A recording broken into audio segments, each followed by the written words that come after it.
Está no ar mais um meu, o seu, o nosso Iracast. Iracast voando até você e a nossa bagagem é a sua história. E hoje eu estou com uma pessoa pra lá de especial, uma garota linda que está bombando aí na internet, hein? É uma influência maravilhosa. E ó, gente, não foi fácil trazer ela aqui não, tá pensando? Ela não tinha coragem de entrar na minha aeronave, mas hoje eu consegui, vou comandar esse voo. Então, fique atento, apertem os cintos, o voo vai começar agora com ela, essa poderosa Knapp! Que dia de sorte, que dia maravilhoso, que dia perfeito para ser feliz. Estou muito lisonjeada por estar aqui hoje. É uma honra estar nesse podcast com você. Preparadíssima para decolar, viu? Tá preparada? Amei o seu cap de comandante. Aí sim, menina, esse cap de comandante é maravilhoso. Quando eu coloco esse cap, não tem mais problema, não tem mais barreira. Aí eu supero tudo, Rai. É o cap da prosperidade. Esse é o cap da prosperidade. Maravilhoso. Rai, que felicidade te ter aqui, hein? Muito obrigada, é uma honra, como eu já disse, espero poder agregar hoje que a comandante conduz aí muito bem a aeronave, porque é o meu primeiro podcast, eu até orei para estar aqui hoje. Uau, gente, primeiro podcast. Gente, esse podcast, Iracast, que ele é campeão de quem tá pela primeira vez, acredita? Sério? Então, muito bem-vindo. E olha, quero falar pra você que o dono desse espaço aqui, o Danilo Garcia, ele foi um cara que veio no meu podcast, o primeiro podcast dele foi comigo. Eu fiz o primeiro podcast dele, ajudei ele no destrave da fala, que ele era travadão, e ele comprou o local, o estúdio. Acredita? Ele se apaixonou por podcast. Se apaixonou pelo podcast e resolveu ser o dono do estúdio. E nós continuamos aqui desbloqueando pessoas nos podcasts. Que extraordinário. Deus une propósitos, né? É, Deus une propósito. Dizem que não é pessoas, são propósito, né? Mas, Rai, vamos lá, eu quero conhecer. Hoje nós vamos fazer um voo rasante, viu, Rai? Bora que eu tô nervosa pra esse voo, porque é o meu primeiro, eu quero iluminar consciências, eu quero bora conseguir uma água pra Rai, porque ela tá nervosa. Rai, eu gostaria que você contasse pra nós um pouco como que foi, quem que é a Rai criança? Eu quero que a Rai comece lá de baixo. Bora começar hoje um voo bem de baixo mesmo. Eu gostaria de saber quem é a Rai bem criança, de baixo, de onde ela vem. O passado, de onde eu venho. Com essa você não esperava. Então, vamos lá. Vamos começar pela minha infância. Bora. Bom, eu sou Rai Knapp, mas meu nome é Rayane. Eu nasci em São Paulo, aqui na capital mesmo. Rai Knapp é o artístico. É o artístico, foi feito na numerologia esse nome. Uau, Rai Knapp. É muito bom, eu gosto muito. E quem que escolheu? Foi você? O Rai Knapp? Então, o Rai Knapp é um nome que eu tenho, que é da minha família, ele é alemão, o Knapp. Antes eu utilizava o Rai Bregiato, o nome artístico, então ele foi mudado na numerologia, foi analisado, então viu que o Rai Knapp ficava melhor. E o que significa Rai Knapp, o Knapp? O Knapp? O Knapp é um nome alemão, então assim, na numerologia ele tá mais harmonizado para prosperidade e para os meus objetivos de vida pessoais. Uau! Para o meu propósito de vida. Então é importante dar uma olhada nisso. Sim, é muito bom, eu acredito. O Rai Bregiato tinha algumas travas e a minha vida, assim, depois que eu mudei o nome profissional, deu uma decolada. Mas tem tudo a ver mesmo a questão do nome, viu, Rai? Tem tudo a ver a questão do nome. Sim. Muitos empresários importantíssimos, personalidades, eles têm assinatura de numerologia para assinar contratos. Bill Gates tem, várias pessoas. Uau, eu vou dar uma olhada nisso. É e muito você aí já pesquisar. Procurou aí na numerologia o que significa o seu nome, seu sobrenome? Já é um conhecimento pra galera, porque é muito interessante. Uau. E o Bregiato é da sua família também, mas você não... Bregiato também, é italiano. Uau. E aí, seus pais? Conta pra mim, quero saber tudo, quero voar baixo hoje contigo. Bora lá! Meus pais são jovens, me tiveram super jovens também. Eu nasci aqui em São Paulo, na capital. Minha mãe, como me teve muito nova, teve a ajuda dos meus avós para me criar, né? Eles incentivaram para que ela continuasse estudando, para que ela continuasse... Com quantos anos? Minha mãe me teve com 17 anos. Nossa, era uma menina mesmo. Foi um amor incondicional que ela sentiu pelo meu pai. Uau. E aconteceu. Esse amor transbordou em mim. Uau, que maravilha. Você tem 17 anos, né, Raíssa? Com essa cara aí de... Tenho 25! 25? Tá com... Se disser que tem 17, ninguém... Todo mundo vai acreditar. Sim. E então... como que foi a tua infância? A tua infância, ela foi uma infância... Você teve alguma dificuldade? Vocês tiveram alguma necessidade? Ou você sempre foi a garota rica da história? Conta pra gente. Não. Eu tenho uma história de vida muito bonita. Desde que eu era criança, né? Como a minha mãe me teve muito nova, e meus avós incentivaram para que ela continuasse estudando, continuasse trabalhando para ser alguém na vida. Eles falaram que vai, minha filha, voa, que a gente segura aqui, a gente te ajuda, você a criar, porque os meus pais, eles não moravam juntos ainda. Meus pais foram morar juntos, eu tinha 4 anos de idade, porque eles eram super novos. Então, eles incentivaram para que a minha mãe continuasse. E os meus avós são pessoas super simples, mas muito ricas ao mesmo tempo. Eles vieram do interior do Paraná, de Cambará, e são as pessoas mais valiosas que eu já conheci na vida, porque são pessoas simples financeiramente falando, mas muito ricas de valores, princípios, e as minhas maiores riquezas estão aí, são nas coisas que eles me ensinaram. Eles me ensinaram a ser gente de verdade, a ser uma mulher de valor, sabe? Então eu sou muito grata. A minha infância, ela não foi abundante em coisas materiais, mas ela foi abundante em valores, foi abundante no que eu precisava para seguir o caminho, para me tornar e seguir me tornando quem eu sou. Eu sempre me sentia diferente, assim, meio inconformada. Eu acho que todo mundo que segue esse caminho da prosperidade tem essa coisa em comum de não se sentir conformado com a situação, porque nunca me faltou nada, mas nós éramos simples, sabe? Então eu era inconformada com isso, eu queria mais da vida, eu falava assim, não existe mais, eu quero mais, eu quero mais. Então eu vejo que todo mundo que segue esse caminho de querer construir, edificar coisas grandes, coisas sólidas, o inconformismo e você ter uma característica, uma personalidade autodidata. Então, desde criança, eu fui muito autodidata. Eu sempre gostei de aprender coisas novas, eu sempre gostei de seguir, eu sempre fui muito decidida, por incrível que pareça. Desde que eu era criança, eu sabia que eu queria seguir o mundo artístico. Eu olhava na TV, eu falava, um dia eu vou estar lá. Eu fazia acontecer, sabe? Eu não tinha meios, mas eu criava os meus meios, os meus porquês. Então, eu comecei a estudar teatro com 13 anos de idade, fiz teatro no Macunaíma, depois estudei TV e cinema no Wolf Maia, e depois eu fiz apresentadora na FAP. Então, eu comecei desde muito nova. Eu não sei, eu vou aprender, eu vou dar um jeito, eu vou fazer acontecer.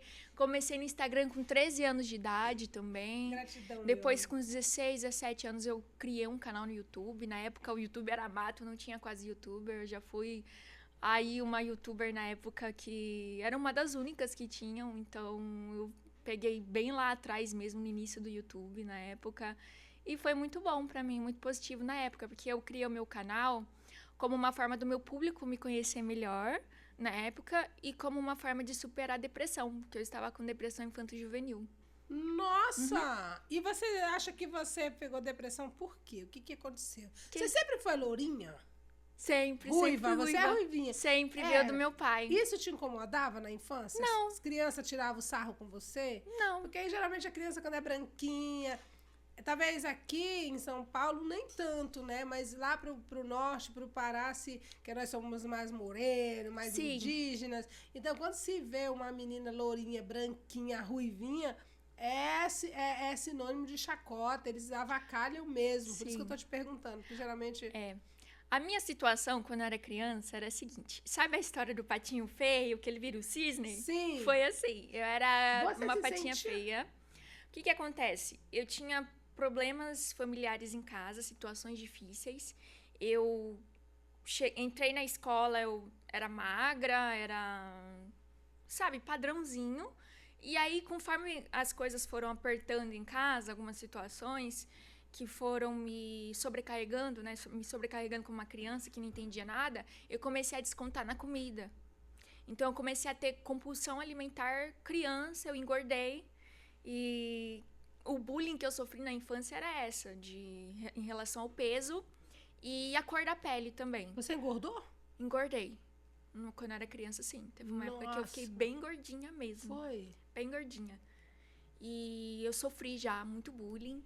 E bullying pela cor da pele também, pessoal. Ai, toma um sol. Mas o cabelo nunca não. Nunca sofri bullying por isso. Branquela, amarela. Depois de um tempo eu comecei a me cuidar, comecei a ressignificar. E aí eu comecei a ficar bonita. E depois eu comecei a sofrer bullying porque eu comecei a ficar bonita. Virou a Barbie da história. Cada vez eu ia ficando mais bonita, conseguia, né, melhorar. E aí eu fui começando a sofrer bullying porque eu comecei a ficar bonita na escola. Então, se é feia, sofre bullying. Se é gordinha, sofre bullying. Se é magra, sofre bullying. Se é branca, sofre bullying. Se é negra, sofre bullying. Misericórdia, hein? Por incrível que pareça, as pessoas sempre vão criticar. Você pode ser o que for na sua vida. As pessoas sempre vão julgar e sempre vão ter algo para falar sobre você. Então, o meu segredo para seguir a minha vida e não acreditava que eu era e que eu iria alcançar é sempre tapar os ouvidos para as pessoas. Desde criança, eu sempre me senti muito sortuda por ser quem eu era. E não no sentido sorte, né? Sorte. Você ser sortudo é você acreditar na sua sorte, é acreditar. Eu vou chegar lá, eu consigo. Eu tenho tanta sorte de ser quem eu sou, porque eu vou chegar lá. Uau. É você se sentir especial, você acreditar na sua sorte. E não é à toa que agora eu tô me relançando como Lucky Girl, garota sortuda. Uau! Eu quero transbordar em vidas. Que maravilha. Mas conta pra mim, o que você acha que desenvolveu essa depressão aí? Hoje, você tinha quantos anos? Então, a minha infância ela foi um pouco difícil por situações pessoais do meu pai e da minha mãe. Quando eles foram morar juntos não deu muito certo, eles brigavam muito e eu ficava no meio daquilo, eu sentia muita agonia. Mas acabamos de falar sobre isso de agora. ver isso. Nossa, eu assim, sofri muito na minha infância. Muito, muito, muito, Porque muito você mesmo. amava o pai, amava a mãe, não queria ver eles daquele jeito. E eles brigavam, falavam coisas pesadas. Era bem difícil, sabe? Você já entendia tudo. No início eu não entendia, e depois eu comecei a entender. E aquilo foi me gerando muitos bloqueios, muito medo. Eu fui uma criança que cresci com muito medo. Qual era o seu maior medo? Qual que era o meu maior medo? Nossa, boa pergunta. Eu nunca me fiz essa pergunta. Mas eu sentia muito... eu não entendia, sabe, o porquê daquilo. Eu não entendia o porquê que eu passava por aquilo. Eu comecei a alimentar uma revolta enorme quando eu era criança. Uma revolta pelo meu pai também. Eu tinha uma revolta enorme. Então, o seu maior medo era dele matar sua mãe? Também. Esse era o maior medo que você tinha? Sim, eu tinha. E a outra coisa também era você se olhar e se ver impotente porque você não podia proteger ela. Eu não podia fazer nada. Eu me lembro de uma cena quando eu era criança. Aconteceram algumas vezes. Do meu pai brigar com a minha mãe. E eu nunca falei isso na internet, viu, gente? Do meu pai brigar com a minha mãe e eu entrar na frente, uma criancinha, e querer defender. E os dois falarem assim, vai pro quarto. E aí eu ficava aquela criança no quarto, trancada, escutando tudo que estava acontecendo, com muito medo, não entendendo nada e não podendo fazer nada. Então isso é super negativo para a criança, porque depois que eu cresci e eu fiz algumas sessões de terapia, eu tomei consciência de que isso que aconteceu me gerou um bloqueio. Isso. Um bloqueio no sentido de que eu entrava na frente por instinto para defender a minha mãe, não entendendo o que estava acontecendo. E eles me programavam para eu ir pro quarto e ficar calada. Então, o que isso gerou na minha vida adulta? Eu nunca consegui me defender. É isso mesmo. Me criou um bloqueio de me defender e eu precisei fazer terapia para entender isso. Eu sempre me vi diante de situações das pessoas fazendo coisas ruins para mim, coisas que não são legais. E eu não falava nada, eu ficava calada, eu ficava implodindo, sabe? Eu não falava, eu guardava para mim, eu não rebatia. Já tiveram situações de agressão, já tiveram situações de palavras, atitudes que as pessoas faziam e eu não retribuía. Eu acho que nem tudo a gente tem que retribuir, mas a gente tem que saber se impor também. Então, nem saber me impor eu sabia, sabe? E foi uma coisa que eu fui aprendendo e desbloqueando. Uau! Ai, é muito nobre ver tudo isso, porque o que acontece? Às vezes, as pessoas... O Túlio também teve sentado aí nessa cadeira e ele falou assim, cara, eu nunca falei isso em nenhum lugar. Eu tô muito acostumada a ouvir isso. Eu nunca falei, porque esse programa, ele é um programa para dar voz à sua história. E, às vezes, essas histórias que mudam verdadeiramente as pessoas, elas estão guardadas. São as histórias que a gente não quer contar.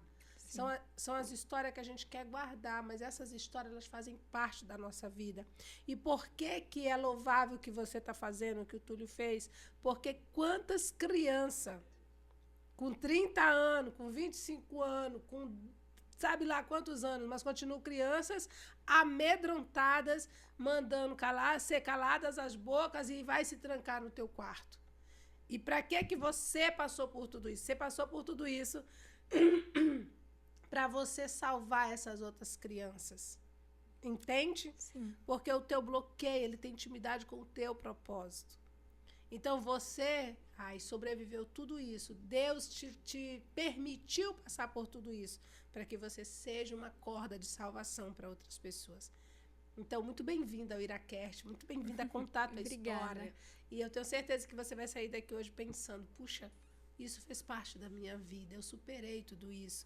E é importante, muitas das vezes, a gente voltar lá no solo. Porque hoje você está voando alto. Mas às vezes é necessário você fazer um toque arremetida, voltar lá. Isso. Para você ver quantas coisas você já superou. E isso vai te fortalecer e te dar gás para você subir mais.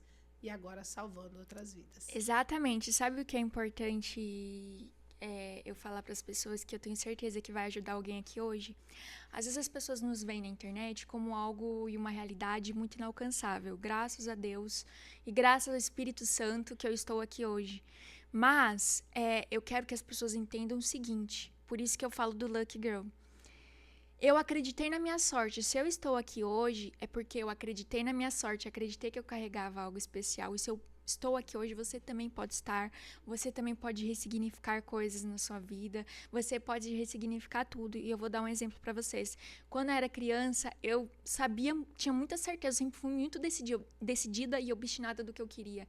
Eu tinha certeza, não importa o que acontecia ao meu redor, que eu iria alcançar, eu não tinha nenhuma dúvida sequer, e que eu carregava algo muito especial. Eu fui sendo munida de muita revolta pelo meu pai. Muita. Chegou num ponto que uma época eu desejava a morte do meu pai, porque na minha cabeça, se ele morresse, meu sofrimento ia acabar. E eu não entendi, eu sentia muita revolta. Teve uma época que eu comecei até a sentir revolta da minha mãe, porque ela não se desvinculava daquilo, e aquilo me gerava sofrimento, e eu comecei a culpar ela, eu comecei a culpar os meus pais, depois os meus avós também, porque... Como que ninguém tivesse defendido. Ninguém, sabe? Nada. Eu não me sentia pertencente a um lugar, porque como os meus avós me criavam, eles me davam muito amor, eu ficava, indo pra lá e pra cá. Eu não morava nem com meus avós e nem com os meus pais. Eu morava com os dois ao mesmo tempo, mas eu me sentia como se eu não morasse em lugar nenhum. Eu não me sentia aquela coisa de lar, de pertencente a algum lugar, porque... Ou eu moro com os meus avós, ou eu moro com os meus pais. Só que eu não tinha isso. Eu tinha o amor dos meus avós, o cuidado dos meus avós, nunca me faltou nada. Eles são pessoas super valiosas e que eu sempre espero honrar. Mas eu ficava pra lá e pra cá, ping-pong, sofrendo. Quer puxar pra cá? Pode Sim. botar mais pra cá, que ela tá te incomodando. E o que eu quero que as pessoas entendam é o seguinte, conforme eu fui crescendo... os meus pais separaram de casa. Olha só quanto tempo demorou. Quando eu tinha 14 anos de idade, eles separaram de casa. Eles moravam juntos e mesmo morando juntos, eles já estavam separados. Então, eles foram separar de casa, assim mesmo, quando eu tinha 14 anos de idade. Então, foi muito tempo sofrendo, muito tempo ali, criando, gerando uma revolta do meu pai. Só que você sabe o que é super interessante e que eu admiro muito a minha mãe como mulher? Que ela segurou tudo. Ela se esforçou para me dar a melhor criação. Eu estudei numa das melhores escolas de São Paulo. Ela se esforçou para que eu tivesse estudo, conhecimento. E uma das coisas que ela falou assim para mim quando ela se separou do meu pai, eu me lembro até hoje, que virou uma chavinha na minha cabeça. Ela falou assim: Rai, eu me separei do seu pai, mas o seu pai, ele sempre vai ser seu pai, ele pode ter os defeitos que for, porque eu não queria ver ele nem pintar de ouro. Eu falava assim, não, meu sofrimento agora acabou, eu não quero saber do meu pai, eu nunca mais quero ver ele, eu tinha muita raiva dele. E ela me incentivou, mesmo já tendo sofrido muito, Muito, muito, muito, muito. Ela falou assim, ele é seu pai, independente de qualquer coisa. E eu comecei a ter mais conhecimento como eu sempre buscava entender as coisas desde muito nova, buscar por conhecimento. Eu sempre digo que eu fui além, né, da minha idade. Eu sempre estava adiantada. Eu comecei a estudar física quântica, lei da atração, gosto muito dos conhecimentos do professor Hélio Couto, a criar a realidade, lei da atração. Inconscientemente eu já fazia isso desde criança, né, de acreditar na minha realidade, acreditar na minha sorte, acreditar que eu ia conseguir. Mas quando eu comecei a estudar essas coisas, clarificou mais ainda. E uma coisa que virou a chave na minha cabeça, que foi super importante, que eu aprendi com o professor Hélio Couto, que era assim: de você ressignificar o papel dos pais na sua vida quando você tem algum sofrimento.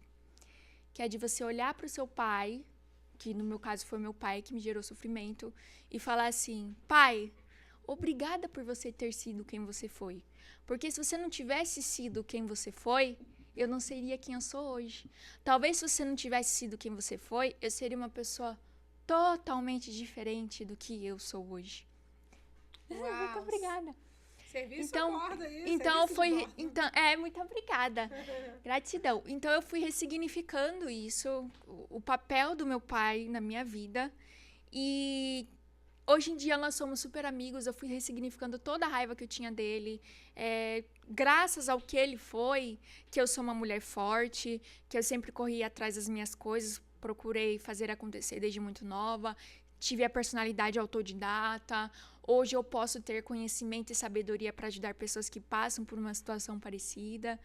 E o perdão, né? Que eu acho que o perdão é uma das principais coisas que o ser humano deve ter na vida e deve aprender, porque ele vai preencher o seu coração junto com o Espírito Santo. Sem falar de religiosidade, o coração humano, ele sempre busca por algo para preencher. Você vê às vezes as pessoas buscando por coisas que elas nem sabem o que são, que para preencher o coração, para preencher um vazio que tem dentro delas. Verdade. Mas muitas pessoas não imaginam que nada material vai preencher, é só o Espírito Santo.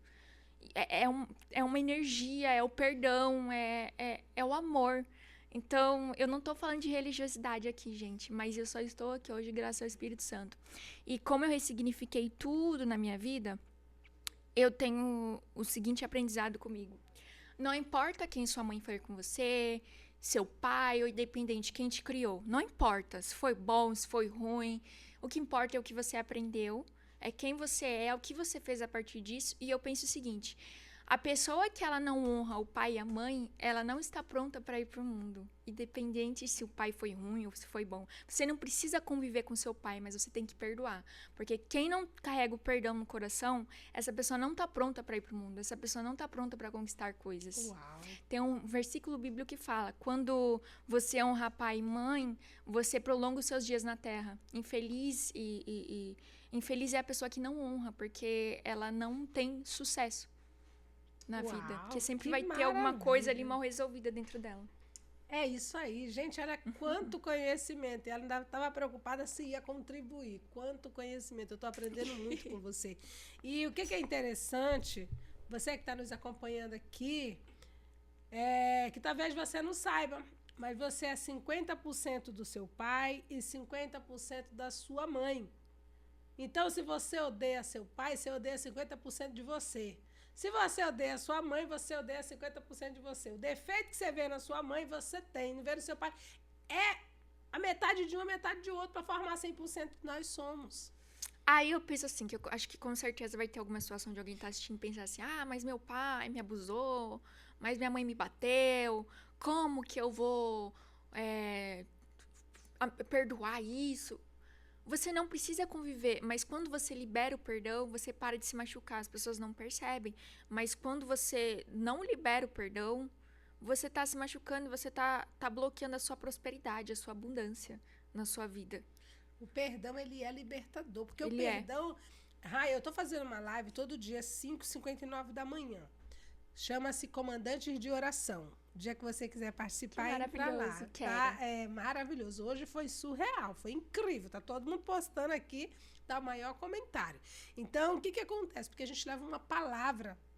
E aí eu falo para as pessoas que por que que a aeronave, já que o assunto aqui é voar, né? Daqui a pouco a gente vai entrar nessa área aí da aviação. Vamos, tá? amo! Vou te contar várias histórias maravilhosas. Então eu quero descobrir tudo dessa sua paixão por aeronave também. Então eu falo para as pessoas, por que que a aeronave de muita gente não sai do chão? Você sabe que se uma aeronave ela estiver com sobrepeso, ela pode até sair do chão, mas ela vai cair. Vai. Ela não vai, porque ela não foi feita para aquela quantidade de peso. O peso tem que estar balanceado. E às vezes, nós pegamos um monte de troço velho, de bagagem velha, de coisa, de pessoas que não fazem parte, a gente coloca na nossa aeronave. E quer subir com essas pessoas. Não vai dar certo. Então, qual é o segredo? É tirar essas bagagens velhas, tirar essas coisas que não fazem parte, leve na sua viagem somente o necessário. E suba, que essa aeronave esteja leve. Então, o perdão é você pegar esse monte de bagagem velha, essas pessoas que não fazem mais parte, liberar elas, falar, não, pega outro avião, porque no meu tu não vai. É arrancar da tua costa mesmo. O perdão é liberar. Isso. E o perdão não é pro outro, o perdão é para você mesmo, porque essa falta de perdão, ela não prejudica o outro. A gente pensa que está prejudicando o outro, mas está prejudicando nós mesmos, porque nos consome. Sim, imagina a pessoa passar noite, anos e anos com aquela pessoa que você não gosta, você não consegue liberar ela. Pensa comigo uma coisa. Às vezes uma situação na sua vida, uma situação traumática, aconteceu, sei lá, 1 minuto, ou por alguns dias, ou por alguns anos. Será que vale a pena a gente levar para uma vida inteira? Nossa. Né? É. Então eu acho que a gente consegue ressignificar e a gente consegue também liberar o perdão quando a gente entende verdadeiramente o que é o perdão, porque as pessoas acham que o perdão é você conviver, sabe? Não é isso.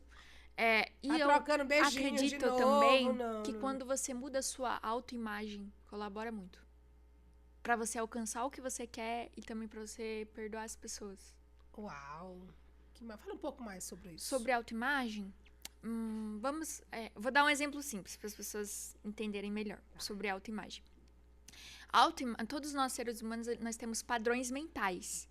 Por isso que, às vezes, as pessoas querem realizar algum tipo de mudança e elas não conseguem. Porque o nosso cérebro, ele está programado de uma forma, ele tem uma programação, um software de quem nós somos. Então, às vezes as pessoas querem mudar e a mudança, ela é dolorosa, porque o nosso cérebro, ele sempre vai puxar a gente para ser o que a gente era, a nossa versão anterior. Então, eu vou dar um exemplo. Às vezes a pessoa quer emagrecer. Ela consegue emagrecer, consegue atingir a meta e daqui a 1 mês ela já está engordando de novo e volta tudo que ela tinha emagrecido e às vezes até mais. Por quê? Porque essa pessoa, ela mudou na balança, mas ela não mudou na mente. A autoimagem dela não mudou. Uau. Então, se você não muda a sua autoimagem, você não consegue ter novos resultados e acessar novos lugares. Se você tem uma visão pessimista de você, de uma pessoa que é sofrida, que não é capaz, você não vai conseguir acessar. Você tem que mudar a sua autoimagem para você conseguir acessar novos lugares e novos patamares. Uau! Às vezes você é vítima de uma situação, mas é uma coisa que eu aprendi e que por muito tempo eu fui assim, uma pessoa vitimista. Aconteceu algo comigo, aí daqui a 1 ano alguém pergunta assim, ai, Rai, e aí, como é que você tá? Ai, eu não tô bem, sabe? Porque aquele negócio que aconteceu comigo, tipo assim, aconteceu 1 ano atrás, 6 meses atrás, eu falo ainda que eu tô naquela sofrência, naquela coisa. Você você pode sim ser vítima, mas você não pode ser vitimista. É diferente. Uau. Ser vítima é inevitável. Agora, o vitimismo já é uma bom. repetição. Você fica ali o tempo todo amarrada naquilo. Sim, porque as situações acontecem para você aprender algo. Às vezes você fala que você quer crescer, mas, por exemplo, Deus faz acontecer a chuva para você crescer. A chuva não era o que você queria, mas era o que você precisava para crescer. Uau! É. Que maravilha, que bênção. Que vez. Nossa, quanto Então, a autoimagem é muito interessante, até para alcançar objetivos de vida. Você ter bem claro na sua mente, clarificar muito bem para você mesmo qual que é o seu objetivo de vida, onde você quer chegar. Se hoje a gente pensa que é fácil pensar isso, mas não é, porque nós temos diversas programações, crenças limitantes, travas mentais. Se eu te perguntasse assim hoje, se você não tivesse nenhuma trava, nenhum empecilho na sua vida, o que você gostaria de realizar? Quais são as coisas que você gostaria de fazer na sua vida? Que coisas você gostaria de ter? Carro? Que carro você gostaria de ter? Que casa você gostaria de ter? Que viagem você gostaria de fazer? Se eu te falasse hoje, vamos para qualquer lugar do mundo, você falaria que iria para onde? Que gostaria de ir para onde? Uau. A gente acha que é fácil responder essas perguntas, mas não é. A gente sempre está condicionado a pensar com as travas que nós temos no dia a dia, seja travas financeiras. Então a gente acha que a gente não é capaz. Então a gente vai pensar sempre dentro do que estamos programados da nossa realidade, dos nossos meios atuais. Nossa, faz muito sentido o que você fala, porque o que acontece? Às vezes as pessoas perguntam assim, se você... Eu vi esses dias no Instagram uma pessoa falando, entrevistando, ela falou assim, o que você acha que como é que uma pessoa pode ficar rica? Aí o cara falou assim, cara, não sei, aí é só trabalhando mesmo, e você vai fazer o quê? Ele falou, eu tô pensando em virar motorista, né, pra melhorar. Ele falou, você acha que você vai ficar rico? Ele falou, não, rico não, mas... Aí o entrevistador falou, mas e se eu te desse R$1 milhão, o que você faria agora? Pois é. Ele falou, tu viajava pra onde? Tu faria o quê? E o cara não soube dizer. Ele não sabe o que fazer. É por isso que a maioria das pessoas, que pega R$1 milhão, ganha na Mega Sena, ganha no reality, ganha... Ele não sabe o que fazer, daqui a pouco ele tá pobre de novo. Porque as pessoas não têm educação financeira. Elas não sabem o que fazer. Vou comprar uma casa pra minha mãe, pro meu pai, vou dar uma casa pro meu parente, não sei o quê, daqui a pouco ele tá pobre de novo. Infelizmente, se uma pessoa dessa tivesse uma educação financeira, ela saberia multiplicar esse dinheiro. E nós não somos treinados a isso no Brasil, infelizmente.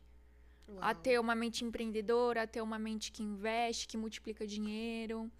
Uau. Tem um outro professor que eu gosto muito dos conhecimentos dele.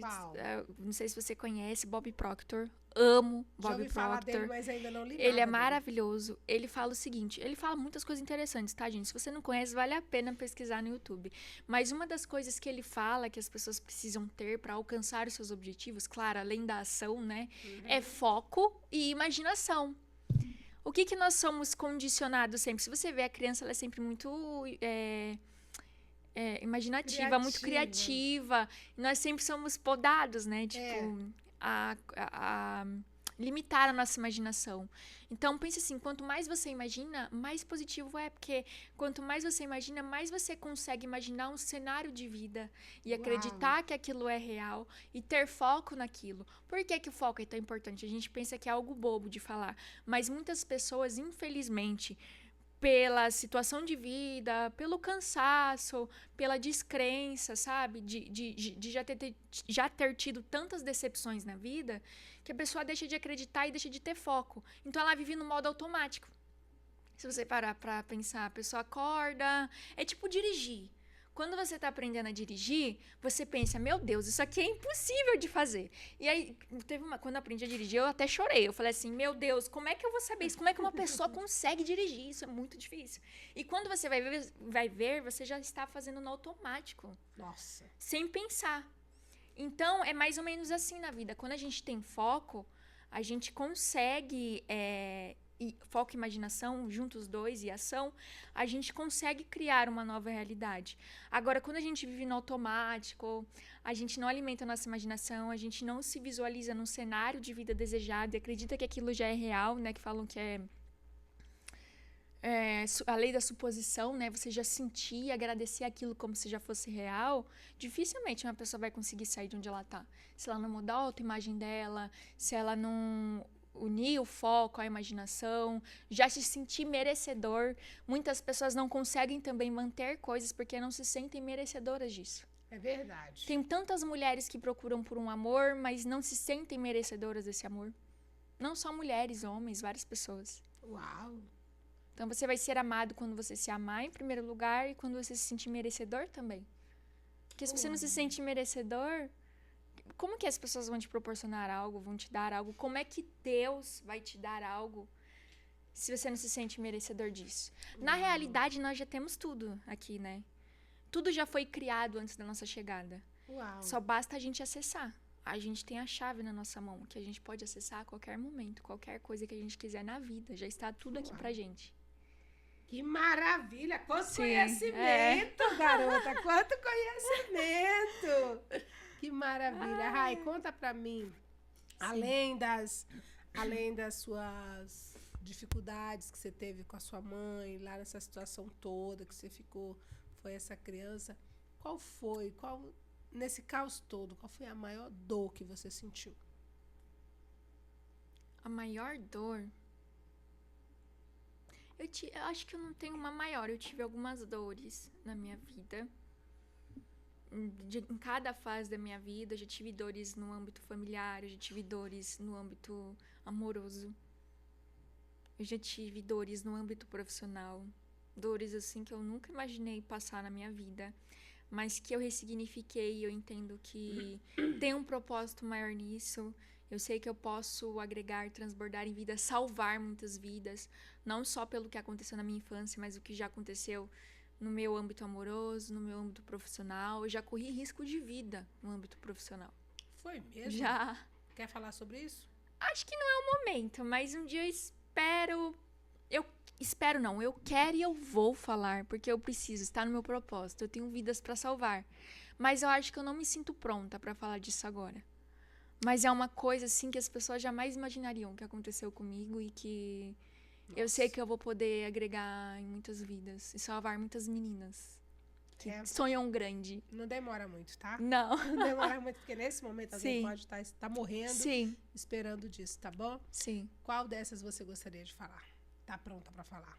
Qual dor você gostaria?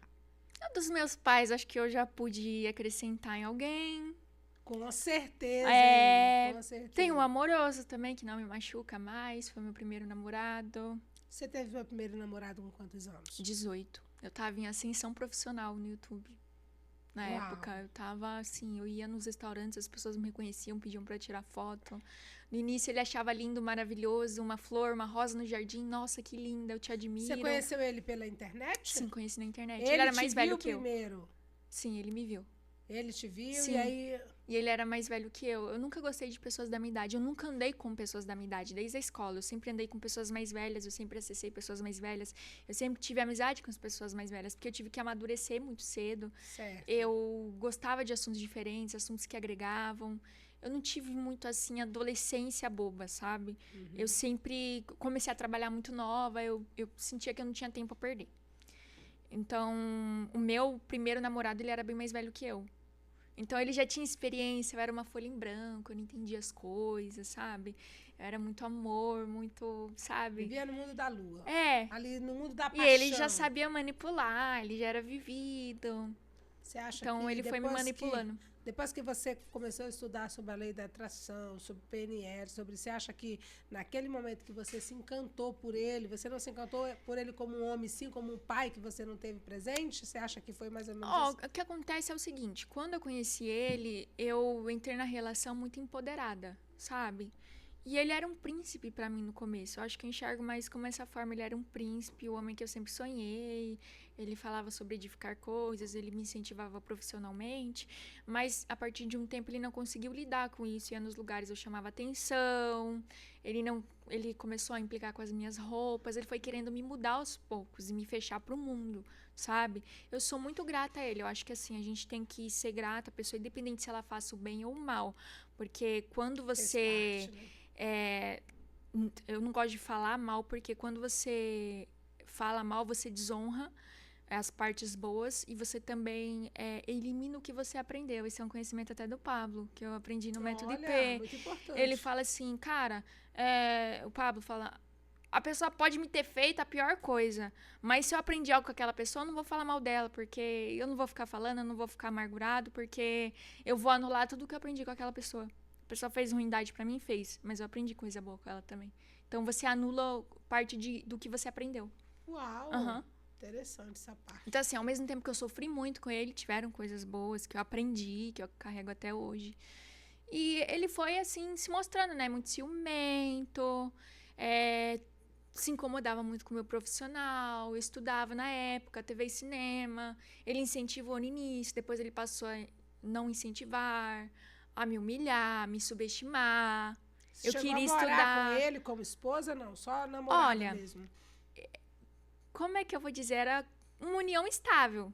Porque eu ficava com ele sempre na casa dele e eu ia pra casa uma vez na semana. Eu nunca aparecia em casa. Eu vivia com ele. A gente falava de filho no início, a gente falava de muitas coisas. Foi o meu primeiro amor, sabe? Eu amei ele de verdade. Mas eu acho que foi um grande aprendizado na minha vida, sabe?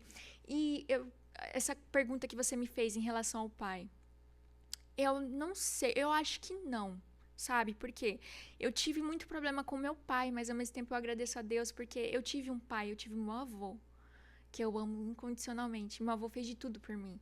Ele me levava no médico. Seu avô ainda é vivo? Ele é, Tá graças com a quantos Deus. aninhos? Ele tá com quase 70, tá beirando 70. Ele é jovem, mas assim, esses dias eu tô até um pouco preocupada, sabe? Que ele não tá muito bem de saúde, mas eu estou orando muito, ele vai ficar bem, eu creio. Interior? Eles moram aqui em São Paulo. Na cidade Sim, mesmo? sim, Tá. eu creio nos planos, nos propósitos de Deus e eu sei que meu avô ainda tem muito mais coisas pra viver, sabe? Eu quero que ele me veja ainda sendo mãe. E quando eu me casar, eu idealizo o meu avô me levando no altar. Uau. Eu tenho uma amizade com meu pai, eu sei que meu pai vai entender. Eu amo meu pai, mas eu me sentiria muito honrada chorando com meu avô me levando. Porque eu tive essa figura, eu tive muita sorte. Garota sortuda, né? Eu tive muita sorte, porque eu tive 2 pais. Antes eu pensava assim, eu não tive pai, o meu avô que me criou, que não sei o que lá. Hoje eu penso, cara, que sortuda que eu fui. Porque eu tive 2 pais e 2 mães. Uau. Olha quando a gente significa, né? Depois de fazer terapia que eu comecei. E fala, caramba, como que eu fui sortuda, né? Sim, sim.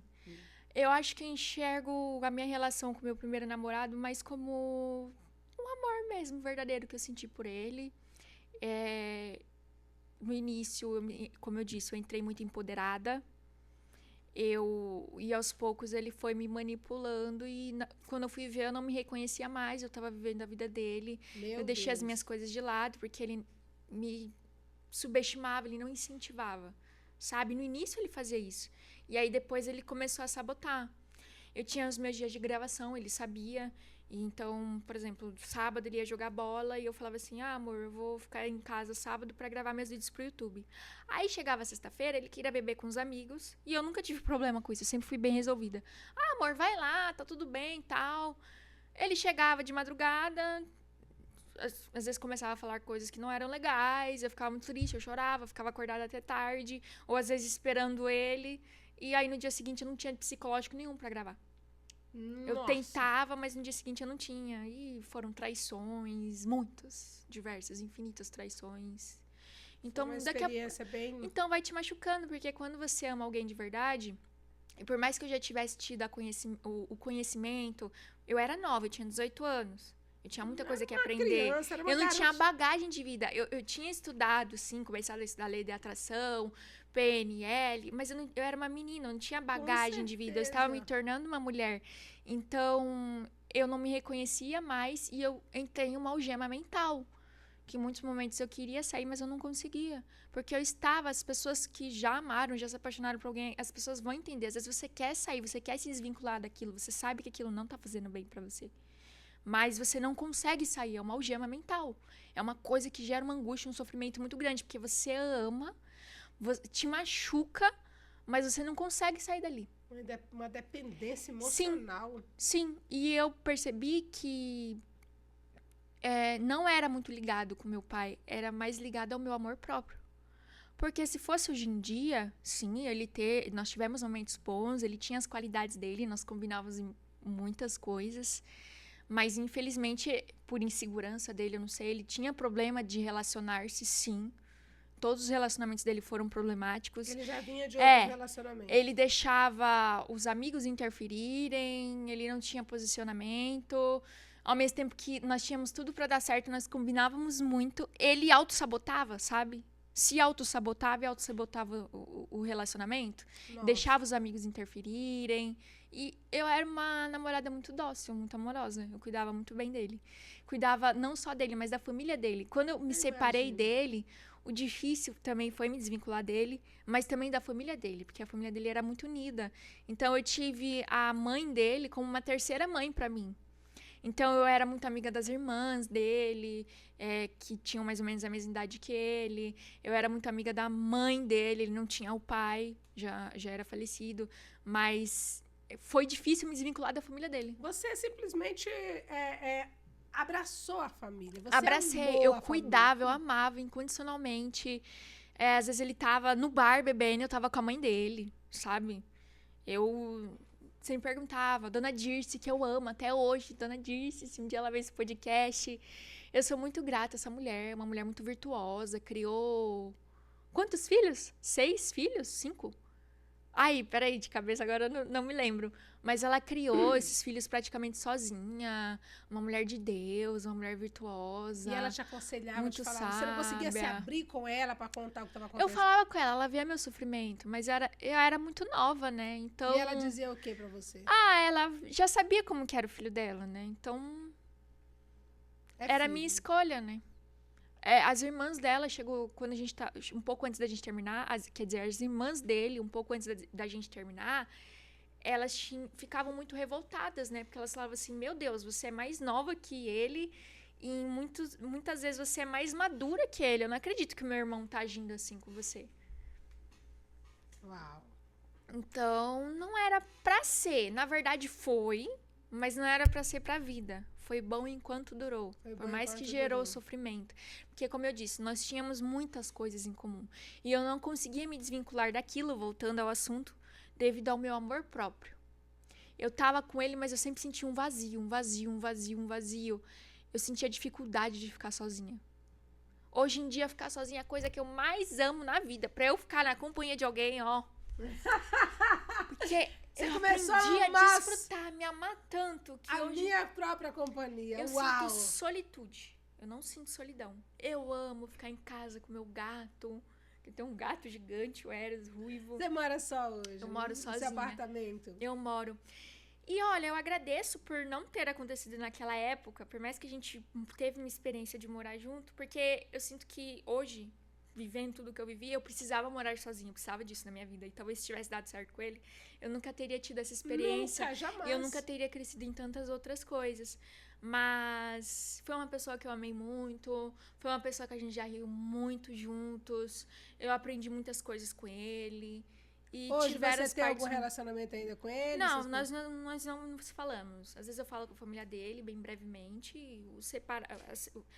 O separar, assim, é natural, né? Pouco depois que a gente terminou o nosso relacionamento, eu fiquei frequentando a casa da mãe dele, né? Das irmãs. Fiquei aos ali. poucos foi se distanciando. Mas aos poucos eu fui me distanciando, que é o natural, né? Entendendo que não fazia mais parte daquilo ali. Dai, qual foi, assim, o X da questão? Como que você conseguiu? Nós estamos falando de algemas. E tem muitas mulheres algemadas, muitas mulheres dependentes emocionalmente. Esse assunto ele é muito forte. É um assunto que realmente existe muitas mulheres nessa situação. Qual foi o X da questão? Como você conseguiu quebrar essas algemas e se libertar disso daí? Porque isso era um cativeiro. É um cativeiro. As pessoas não vão entender. Só quem passa vai entender. Um relacionamento abusivo. Porque, queira ou não, ele abusou dos seus sentimentos. Foi me gerando ansiedade, foi me gerando muita coisa. Isso, então... Uma angústia enorme. É tipo assim, é o perfil, como é que a gente pode dizer, de uma pessoa que planeja tudo. Entende? Ele vai falar assim, ele vai te manipular. É um manipulador. Sim. Ser jovem, primeiro amor, primeiro isso. Então tá ali vivendo de amor, enquanto a camarada tá ali com a cabeça cheia de experiências que já vem de uma jornada. Como que você conseguiu se libertar disso? Fala pra gente. Eu fui fazendo uma autoanálise da minha vida. Eu quero conquistar tal coisa pra minha vida, que eu sempre busquei desde criança, eu sempre acreditei, que eu te falei, que era seguir o mundo artístico. E eu fui pensando, cara, eu tenho tanta coisa que eu quero realizar, que eu quero conquistar. Será que essa pessoa faz parte disso?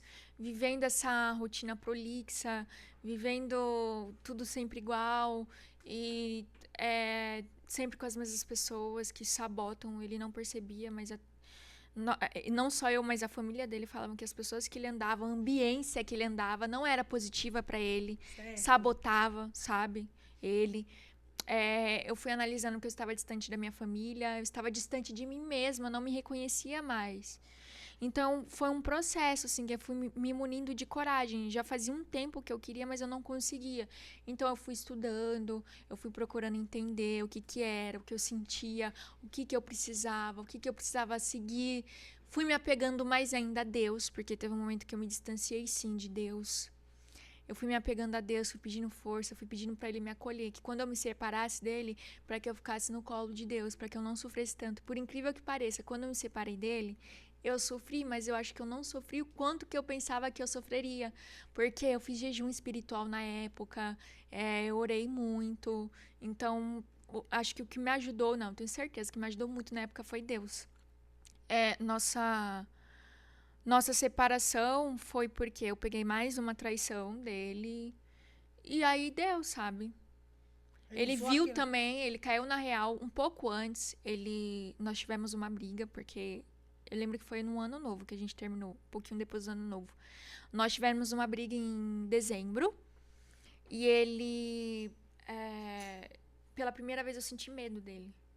Porque até então ele falava coisas que me machucavam muito. Mas eu nunca via ele. Eu sempre via ele com um coração muito bom, sabe? Eu sentia que ele se descontrolava, ele se perdia dele mesmo por coisas que ele falava que pareciam que não eram dele, mas eu não via ele como uma pessoa ruim, uma pessoa agressiva. E pela primeira vez eu vi ele como uma pessoa agressiva. Nessa última briga que tivemos, eu comecei a sentir medo dele, porque eu falei assim: eita, se continuar, acho que pode ser que algum dia ele... Meu Deus. Porque, assim, não é normal a pessoa sair quebrando as coisas da casa, sabe? Ele nunca fez aquilo antes. Ele falou de uma forma comigo que ele nunca falou antes. Por mais que ele falava coisas que me machucava, ele falou de uma forma muito agressiva, assim, tipo, como se tivesse com algum impulso, sabe? Porque você entende que vai aos poucos, né? Uhum. A violência contra a mulher, ela vai aos poucos. Por isso que a gente tem que ver logo no começo. E aí, virou uma chavinha na minha cabeça. Que isso que me fez girar a chavinha. Virou uma chavinha na minha cabeça e eu falei assim: nossa, eu vi minha mãe a minha infância inteira passando por coisas difíceis, eu não quero passar por isso também. Aí eu falei, acabou. Ele tinha essa coisa de fazer brincadeira mental comigo, sabe? Tipo, terminava e voltava, terminava, voltava. Pedia perdão, desculpa, isso. amorzinho. Dessa vez eu falei: não quero mais saber de você. Pra mim tinha acabado ali. E aí ele chorou, pediu, falou, começou a chorar. Uma das primeiras vezes que eu vi ele chorando, assim, falando, foram algumas vezes, mas ele chorou. Ele admitiu que ele tinha problemas com relacionamento, que ele não sabia o porquê, mas todos os relacionamentos dele ele acabava sabotando os relacionamentos. Mas que ele me amava muito, que ele queria continuar comigo, que ele iria mudar, que ele iria melhorar. Mas acredite, gente, não melhora. Aquele dia eu não queria mais saber dele mesmo, eu amava ele. Mas eu tinha que me escolher, eu tinha que me amar em primeiro lugar, por mais difícil que fosse. E aí, ele me fez uma sugestão, porque ele não queria terminar. Aí ele falou assim: olha, vai andar, vai fazer alguma coisa, e eu vou andar, vou fazer uma coisa. No final do dia a gente se encontra e conversa. Aí eu fui fazer isso. Aí a gente se encontrou no final do dia, eu fiquei relutando, porque eu não queria mais. Mas eu amava ele. Certo. Só que eu precisava me escolher, mas a gente acabou voltando. Mas não durou muito. Passou ano novo. Peguei mais uma traição dele. Nesse período aí? Sim, peguei mais uma traição dele. E aí a gente terminou. E aí foi isso. Aí me apeguei muito a Deus. Me empoderei muito depois. E fui me amando cada vez mais. Mas você sabe uma análise hoje em dia, tendo mais experiência do que eu vejo dele? Às vezes as pessoas não curam coisas interiores, refletem comportamentos. É isso. Às vezes ele não fazia aquilo por maldade, porque ele era mau ou porque ele me queria sofrer. Tinha alguma coisa nele que era maior, um impulso maior, uma programação, algum bloqueio, que fazia ele com que ele agisse dessa forma. E olhando para a história de vida dele, eu vejo o seguinte: ele teve uma infância difícil também, onde o pai agredia a mãe. Então ele sentia muita raiva do pai dele. Sabe? Então, ele criou aquela imagem de que casamento, você tá com alguém, era uma coisa negativa, que não era bom. Então, a mãe dele já me falou uma vez, quando ele era jovem, ele falava que ele não queria se casar. Então, ele internalizou aquilo. Então, por mais que ele tivesse relacionamentos com uma pessoa que tinha tudo para edificar coisas incríveis na vida dele, agregar, era a mulher, o sonho de qualquer homem. Eu era uma menina ainda, mas Deus fala assim que ele nunca vai entregar a mulher pronta. Eu era um rubi, eu sempre fui um rubi. Mas eu tinha e tenho todo o potencial do mundo para ser a mulher do sonho, para na época ter sido a mulher dos sonhos dele. E hoje eu sou e vou ser a mulher dos sonhos da pessoa que vai chegar na minha vida, do meu marido que vai chegar. Mas na época eu tinha tudo. E mesmo tendo tudo, não serviu. Por quê? O problema não estava em mim. O problema, assim, do meu amor próprio de ficar ali, né? Mas o problema estava dele ressignificar os bloqueios dele. Então, ele não conseguia dar certo por isso. No final das contas, ele era mais uma vítima também. E é interessante que, se você for ver a tua história de vida, igual a dele. Sim. Odiando o pai, o pai batendo na mãe, vocês... Sim. É muito louco tudo isso. Sim, sim. Meu Deus. E a gente tem que entender o seguinte, às vezes todo mundo, na maioria dos momentos, as pessoas, na maioria dos momentos, vão estar dando o melhor que elas conseguem naquele momento. Hoje eu estou dando o melhor que eu consigo ser agora. Então, na época, eu fui o melhor que eu consegui ser, ele foi o melhor que ele conseguiu ser. Porque as pessoas muitas vezes não são conscientes dos bloqueios dela. Então, quando a gente vai entendendo, vai significando coisas, a gente vai mudando. Como é que a gente vai enxergar algo se a gente não é consciente de algo? Você só consegue mudar e ressignificar aquilo quando você consegue enxergar, ser consciente disso e quando você quer também. Porque às vezes a pessoa vê, mas ela não quer mudar. Então, eu não vejo ele como uma pessoa ruim, sabe?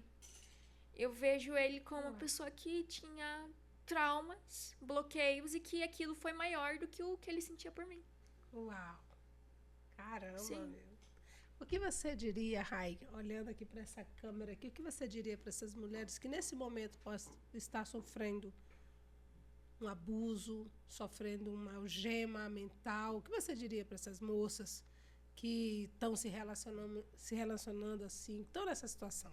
Quem são eles? O que eu diria você precisa se amar, você precisa de amor próprio. A pessoa que está escutando isso agora, a mulher, né, provavelmente ela deve estar numa situação de vida de se olhar, não se reconhecer, estar sem energia vital. Se eu pegar uma foto daquela época e de agora, lógico que a gente vai evoluindo, a gente vai fazendo procedimentos estéticos, mas energeticamente falando, o brilho no olhar, o semblante, é um semblante cansado, é um semblante de sono, que parece que você está o tempo inteiro com sono, porque você está sem energia vital, você está tendo sua energia sugada com situações que são desgastantes, que são totalmente desnecessárias. Então, se eu pegar aqui uma foto agora e mostrar, vocês vão ver a diferença. Então, eu penso assim, a pessoa está se sentindo longe de quem ela é, às vezes vivendo a vida da outra pessoa, né? E o que eu penso é o seguinte, se ama em primeiro lugar, tenha uma vida interessante, porque quando você se amar em primeiro lugar, e você tiver uma vida interessante, você fazer as coisas que você gosta, automaticamente o seu magnetismo pessoal aumenta, automaticamente você vai estar conectada com o seu propósito, e automaticamente como a sua frequência vai se elevar, e seu senso de merecimento também, você vai acabar atraindo alguém de acordo com aquela frequência que você tá, e alguém de acordo com o seu senso de merecimento e seu amor próprio. Porque se você não sabe o que você quer, o que você gosta, o que você não gosta, o que você quer em um homem, o que você não quer, o que você merece, como é que você vai saber selecionar? Como é que você vai saber escolher? Então, você se conhecer, você se amar e você ter o senso de merecimento, te poupa de muitas coisas. Que já no início você entende e você sabe que não é pra você. Às vezes você ignora alguns sinais no início, que você pensa que são besteira, mas lá na frente eles se tornam gigantes. Então, por exemplo, a pessoa tem um resquício de alguma coisa que você não gosta aqui. Dê atenção pra isso, não ignore. Porque só piora. As pessoas no início, elas têm mania de dar o melhor de si, de entrar ali num personagem. Depois no dia a dia, na rotina, piora. Vacila, Pra mulher se desvincular disso, eu acredito, porque eu já passei por isso. É o autoconhecimento, independente de qual seja a sua crença, você acreditar, ter fé que existe algo maior. Você ter fé mesmo, porque fé te leva a lugares inimagináveis. Você pedir ajuda, independente se seja ajuda espiritual ou de alguma amiga, de algum familiar, peça ajuda, você precisa de ajuda.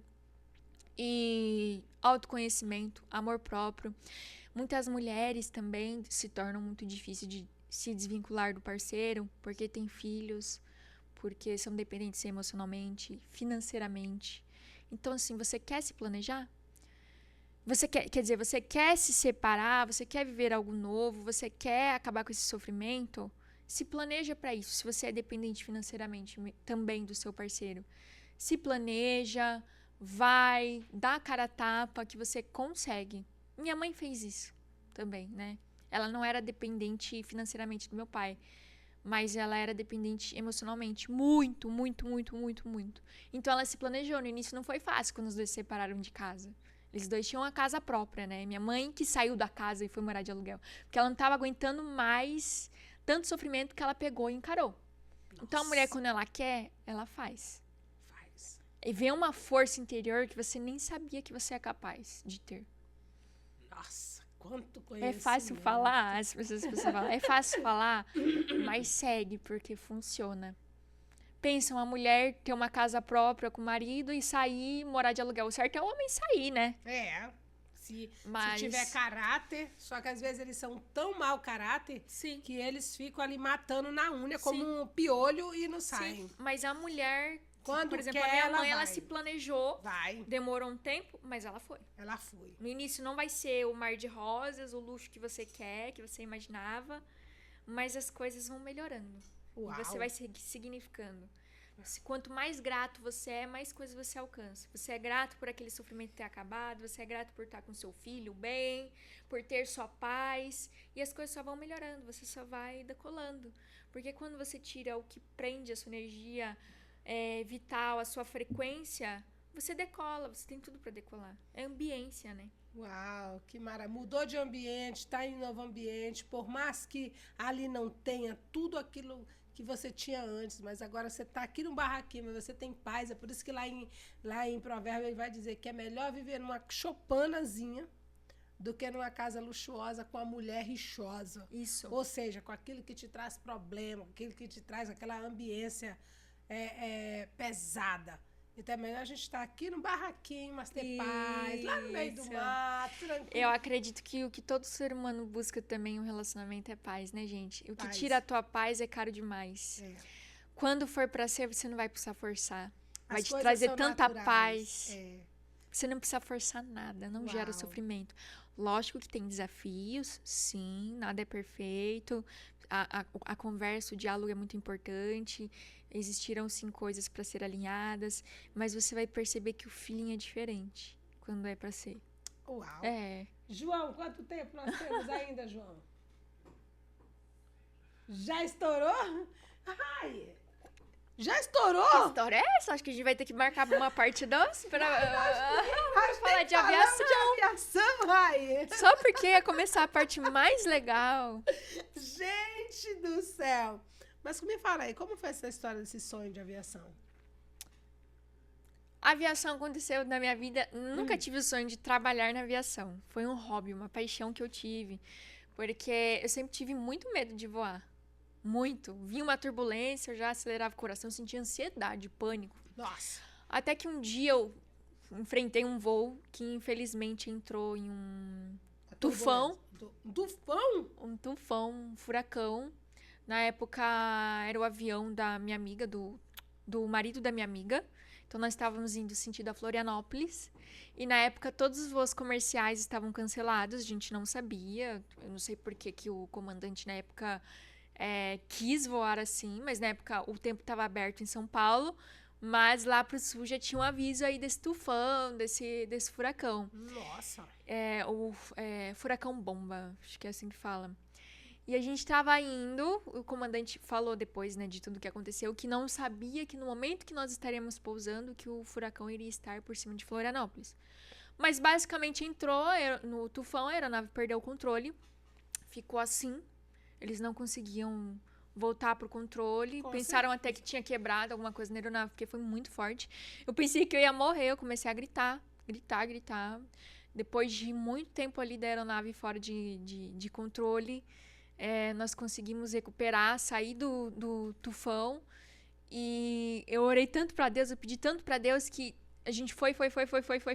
Daqui a pouco veio um sol lindo. A gente pousou em outro aeroporto, que era bem mais embaixo, indo pro Rio Grande do Sul. Nossa! E aí a gente pousou lá e ainda depois tinha que subir no avião pra ir pra Florianópolis. A gente esperou o tufão passar na época, algumas horas, pra depois subir de novo na aeronave e voltar, ainda com risco de ter alguma coisa quebrada. E a gente fala que pra ocorrer um acidente, que falam assim que turbulência não derruba avião, né? Pra ocorrer um acidente aéreo, uma catástrofe aérea, tem que ter um erro Humano. o erro humano. E tiveram, né, da meteorologia, Com querendo ou não, certeza. furacão não é brincadeira. Deve de alguma Não era uma maneira- aeronave grande, a gente sabe quanto maior a aeronave, melhor pra voar, quanto menor, mais leve ela é. É. E na época, olha só que engraçado, o comandante estava sentado atrás, o copiloto estava no lugar do comandante e o marido da minha amiga estava no copiloto, porque ele tem alguns passos do brevet. Então, na época, ele estava na frente. O comandante, que tem tantos anos de experiência, ele estava sentado atrás. Nossa, mãe. E foi isso. Uau. Aí, na época, eu fiquei com um medo muito grande. Aumentou mais ainda, virou um trauma. E eu tomei a iniciativa de começar a entender. Peraí, eu vou entender como é que funciona a aviação. Eu comecei a assistir vídeos no YouTube. Tem o canal do Lito, gosto muito também. Vou Comecei. dar uma olhada. Comecei a assistir vídeos sobre aviação, como é que funcionava. Comecei a assistir vídeos que ele faz análise sobre acidentes aéreos, para você entender como é que foi aquele acidente, tudo. Entender várias coisas sobre aviação. Então, comecei a pegar uma paixão enorme. Tanto que teve um dos meus aniversários que eu fiz, que eu amo fazer foto, ensaio temático de aniversário. E teve um ensaio temático de aniversário que eu fiz que foi com o tema aviação. Então, eu fiz de comandante. Uau! Eu peguei a camisa com as 4 faixas, que eu esqueci agora como é que fala, mas... A birimbela. Hã? A birimbela. A birimbela, gente. Quando você tem 4 aqui é porque você tá no... É o comandante. Não tem maior do que isso. Então, eu peguei, vesti essa camisa, vesti saia e tal, e fui no hangar e fiz foto. De comandante. Que top. Então, eu aprendi várias coisas sobre aviação. Adoro conversar. Adoro. Aviação comercial, aviação executiva, amo. Uau, que maravilha. Homem tem paixão por carro, né? Por relógio. Mulher eu tenho tem por paixão por aviação. E aí, vai tirar o brevet quando? Não, aí não. E por incrível que pareça, aí você fala assim, por que você tinha medo? Eu tinha medo quando balançava, né? E de altura também. Aí juntava meu medo de altura com do avião, aí... E aí, mas você tinha medo de avião? Quem te falou que tu tinha medo de altura? Eu. Simplesmente eu tinha medo. Eu sempre tive um medinho, mas aí depois ele virou trauma. Agora já saltou de paraquedas? Já. Mas Então você pronto. sabe o que foi? Dizem que quando a gente ama, a gente faz loucuras, né? Foi no início do meu primeiro namorado. Esse que a gente acabou de contar a história. Meu primeiro relacionamento. Tava naquele ápice da paixão e eu fui. Eu saltei de paraquedas. Parabéns. Mesmo com medo, né? Isso é claro. Aí você sabe que o salto de paraquedas é o destrave da riqueza, né? Sim. Saltou de paraquedas, tá pronto pra qualquer coisa, nada mais te dá medo. Eu preciso saltar de novo. Então, porque bora. fazem muitos anos. Vamos! Vamos. Se eu te contar que essa semana eu estive na casa de uma paraquedista, a mulher já tem 70 saltos. Que espetacular. Vou te falar dela daqui a pouquinho. É o seguinte, nosso horário já foi, o papo foi maravilhoso. Eu amei, eu não sei se você também. gostou. Foi uma honra, amei. Foi muito você engrandecedor. gostou? Obrigada. Fez super bem pra mim falar coisas aqui hoje que eu tenho certeza São que... bagagens que você tinha que tirar. Na verdade, assim, que eu estou exercendo meu propósito. Então, eu acredito que eu vou conseguir transbordar alguma coisa na vida de alguém hoje. Isso que você fez aqui, essa história que você contou, que você nunca contou pra ninguém, com toda certeza, vai transformar vidas, sim. Tá bom, meu amor? Tá bom. E tamo juntos nesse propósito, tamo junto. nesse avião, nessa aeronave, pra gente ajudar muitas mulheres aí. Então, meu amor, olha pra essa câmera aqui, fita os olhos nela aqui e manda o teu recado pra esses 8 bilhões de pessoas que estão te assistindo. Eu já tenho que crer, né? As pessoas podem desacreditar em você, mas não importa o que as pessoas falam que você é ou você deixa de ser, tape os ouvidos, acredite em você e só vai. Acredite na sua sorte. Acredite que você é sortudo, que você consegue tudo. Você consegue alcançar lugares, acessar lugares que talvez até você nunca imaginou. Além do que você imagina. Uau! É isso aí, gente, para vocês que estão nos assistindo aqui, que Deus abençoe, que você consiga pegar códigos de tudo que aconteceu aqui. Veja esse vídeo até o final, tá bom? Se inscreva no nosso canal, compartilhe e cola na Rai aí, porque o negócio... Deixa teu Instagram aí, Rai, pessoal. É Rai Bregiato, RAYBREGIATTO. Então pronto, Iracast voando até você e a nossa bagagem é a sua história. E se você acredita, assim como eu, assim como a Rai, quem sabe um dia você não vai estar aqui contando a sua história. Então entra nessa aeronave e vem decolar alto com a gente, tá bom? Obrigada por tudo, um grande abraço, Rai, gratidão.